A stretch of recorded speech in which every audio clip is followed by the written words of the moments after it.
Welcome back to Teach Me How to Clean. Today I'm sharing with you guys how to get the salt residue off of your laminate floors. This also works for hardwood or tile. You're going to start by sweeping your area, making sure all the actual salt granules are up off of your floor. After you sweep, you're going to go ahead and you can do this in a spray bottle like I have here. You can do it in just a regular mopping bucket.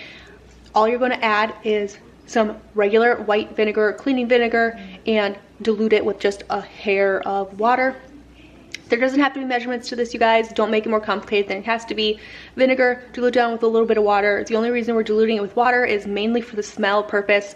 If you don't want to dilute it, you definitely don't have to. I like to use a spray bottle because I can spray it right in the areas where I actually need it. But you're just going to go ahead and spray this on. I like to let it sit for about 10 to 20 seconds in the spots, just because if the salt slush has dried to your floor, it can take a little bit of time to soak, just to kind of like rehydrate that dried on salt. I like to use just a regular washcloth.